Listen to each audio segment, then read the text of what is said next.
Eu consertei Madame Teia. E antes que você se pergunte se esse vídeo vai ter sarcasmo, eu já te adianto que não. Tá, talvez um pouquinho, porque com a Sony a gente nunca sabe, né? Vamos tentar de novo.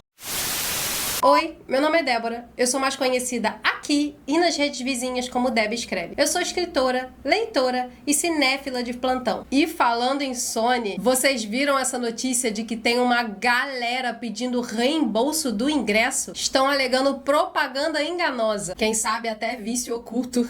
De minha parte, depois que assisti essa pérola do cinema, eu resolvi fazer uma boa ação, que foi a de quebrar minha cabeça por longos 5 minutos e tentar consertar, ou pelo menos dar um jeitinho neste roteiro emporcalhado. E eu cheguei à conclusão de que não é tão difícil assim, porque quando você já tá no fundo do poço, o seu trabalho é apenas subir. Conversando com os meus amigos do YouTube, alguns de vocês inclusive conhecem, porque é o pessoal tanto da Liga Nerdola, quanto os meus amigos mais antigos aqui do YouTube, do canal do Barba Movies e da Central Pop. Aliás, recomendo muitíssimo que você entre nesses canais, conheça, porque os meninos fazem um trabalho maravilhoso. E aí perguntei pra eles, como que conserta um filme com uma Madame Teia? E vieram ótimas ideias. Pra começo de conversa, poderiam colocar o Homem-Aranha do Andrew Garfield ali. You are amazing. Thank you. Ou poderiam até fazer uma história com os totens aranha direto dos quadrinhos, que explica toda a coisa da teia do destino dos Homens-Aranha. E é ideal para adequar a personagem da Cassandra Webb, Madame Teia, em meio a ela. Aí eu pensei, vamos tentar dificultar a parada. Vamos imaginar um cenário onde os executivos da Sony virem e falem assim: olha, você tem que fazer um roteiro de Madame Teia. Os personagens são esses aqui, o contexto é esse aqui, te vira. A partir de agora, eu peço a permissão de vocês para ser um pouquinho desumilde e dizer que é possível, com as condições de roteiro que o estúdio deu, criar uma história muito melhor do que a que nos entregaram no cinema. Partiu consertar Madame Teia.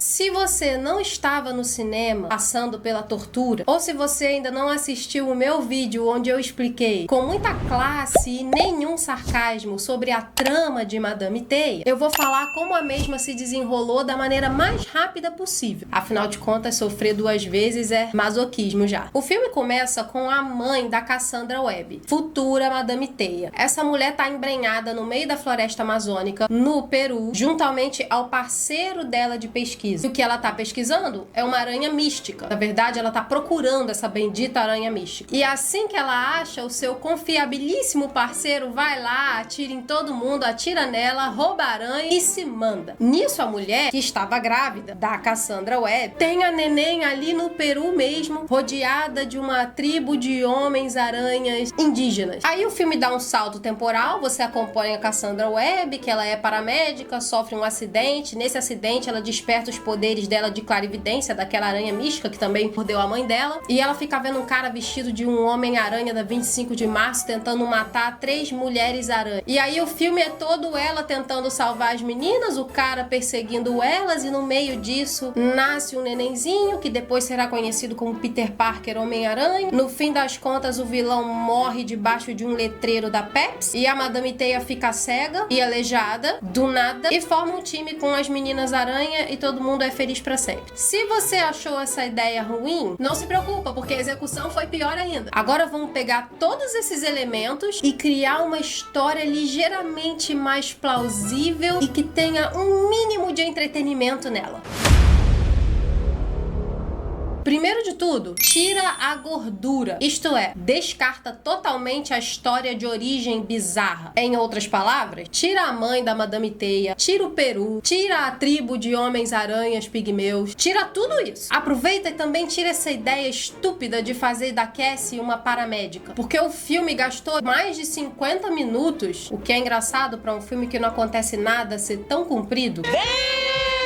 menor, explicando essa história de origem fajuta. Então, ao invés desse ponto de trama bem ruim, a gente muda a dinâmica. Pega a Cassie já como Madame Teia, exercendo os seus poderes, sem problema. E ela não tá sozinha nessa. Porque o que torna a Madame Teia uma personagem interessante é o fato de que ela movimenta as pecinhas no jogo da vida, entende? E as pecinhas que ela usa são os vários Homens-Aranhas do Aranhaverso. Então, nessa ideia, não só a Madame Teia já tem os seus poderes, o que corta uma gordura absurda do filme, mas ela já tá em ação. E as Mulheres-Aranha, que no filme original são 3 adolescentes que não têm poder, não têm muita personalidade, nem nada a oferecer, além de uma dancinha super cringe numa mesa de restaurante de estrada, nessa versão alternativa, elas já são Mulheres-Aranha. Não precisa ser adolescente e também não precisa ser velha. Elas podem estar, tipo, em idade de faculdade, como Peter Parker normalmente. Olha só que coisa. Com essa solução simples, você de repente tem uma desculpa perfeita para inserir muitas cenas de ação no filme. Não só essas meninas aranha vão poder usar as suas roupas reconhecidas, mas como vão lutar, trabalhar em equipe, ter dinâmica, ter relacionamento uma com a outra, porque elas já se conhecem, ter relacionamento com a Madame Teia, porque elas já se conhecem. Então, ao invés de ficar aquela coisa truncada de personagens se conhecendo, aquele diálogo pavoroso, você já tem um time formado desde o começo da história. Depois de uns 20 minutos máximo de introdução da Madame Teia, dos seus poderes e das Garotas Aranha. E aqui vem o primeiro ponto de intriga da história. Dentro da dinâmica ali das 4, a Cassandra Webb é a que sabe tudo. Isso significa que, ainda que ela trabalhe em equipe com as meninas, ela pode ter os seus próprios segredos. E o segredo da vez é que ela vem sendo perturbada por visões incompletas, onde um vulto que depois se torna um homem desconhecido tenta tirar a vida de um bebê. Ela ainda não sabe o que é esse bebê, nem quem é esse homem, nem por que ele quer tirar a vida de um recém-nascido. Ela só sabe que esse bebê é muito importante. Ela sente aqui, as visões vão ficando cada vez mais intensas. Tá começando a ver onde eu quero chegar, né? Em uma dada noite pra poder o CGI ficar mais fácil de fazer, as 4 estão em missão. As 3 meninas aranha na luta física e a Madame Teia meio que na central de comando. No meio dessa missão, a Cassie é perturbada pela mesma visão de novo, só que dessa vez mais completa. Dessa vez ela sabe do que se trata. Dessa vez ela vê que é o Peter Parker. Ai, minhas costas estão travadas de tanto balançar. Ela sente muito mais, ela se apavora de verdade, ela perde o controle da missão que tá rolando com as meninas e por conta disso um desastre acontece. Um dos civis que as meninas iam salvar não escapa, uma delas quase morre, é um fracasso retumbante. Quando elas voltam pra casa, a treta real acontece por culpa da Cassandra, a Madame Teia, que supostamente tá com tudo sempre sob controle e a quem as meninas confiam as próprias vidas e as suas missões, tudo se perdeu. Percebe como esse incidente vai causar um conflito ali num grupo que era aparentemente tão unido? Uma delas vai dar razão a Cassandra, as outras 2 não. O que vai rolar daí é um racha. Enquanto tá rolando toda essa treta com as nossas heroínas, o vilão está trabalhando. Toda vez que a Cassie vê o futuro, isso tá relacionado aos planos desse vilão, que é o Ezequiel Sims, que também vê o futuro. Legal, todo mundo é vidente, menos eu. Ele sabe que se aquele neném, Peter Parker, nascer, vai ser o fim dele, tanto dos seus planos quanto da sua vida. E tenha em mente, vilão da Marvel, os planos dele não seriam bons de qualquer maneira. E isso só se demonstra pelo fato de que ele tá disposto a matar um neném que ainda nem nasceu. Aí o que acontece? O Ezequiel vem sendo perturbado pela mesma visão de que aquele neném é o Peter Parker que vai acabar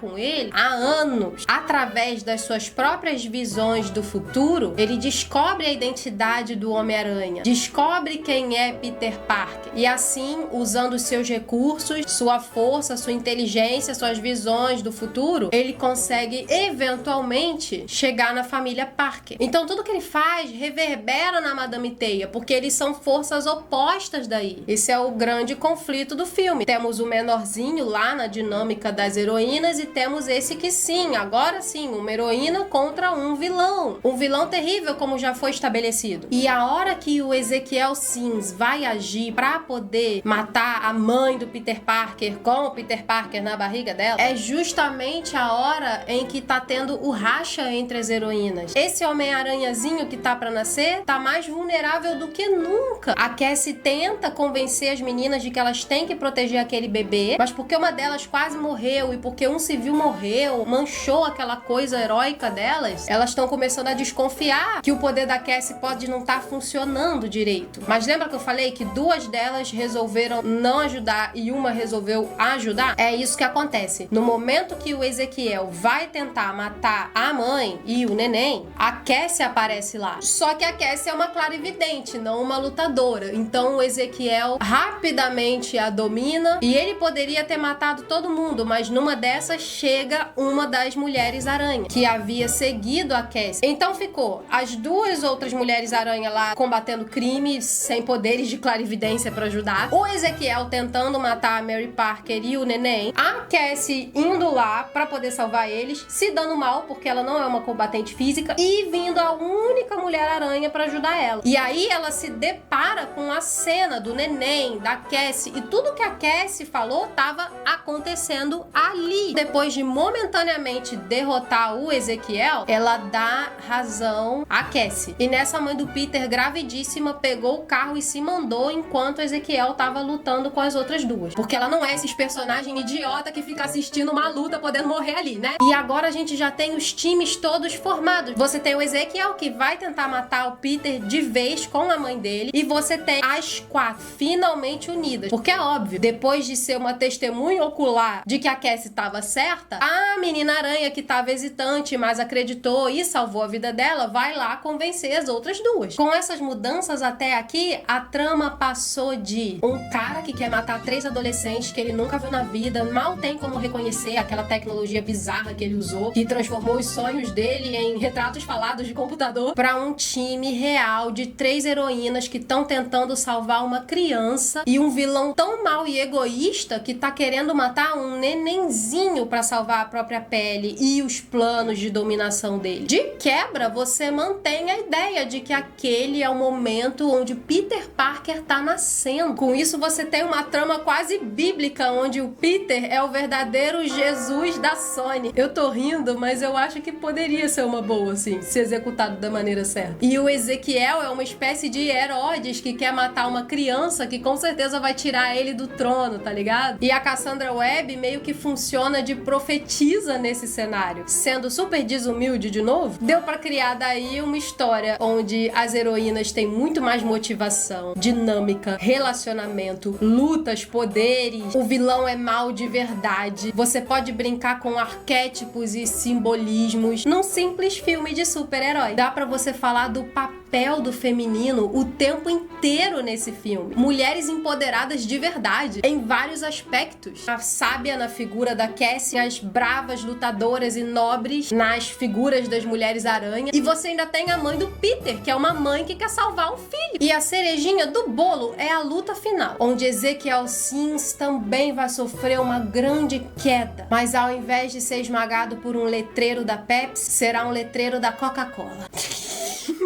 Tá, não resistiu o final. Desculpa, o sarcasmo ligou de novo. Ai, meu Deus. Mas enfim, essa foi a solução que eu encontrei pra consertar o roteiro de Madame Web sem mudar muito os elementos. Na realidade, se você perceber, eu só mexi um pouco com o tempo, né? Mexendo com o tempo, você mexe com toda a história. E tirei aquela história de origem terrível. Porque se o seu filme não tem uma história de origem decente, não usa. Não.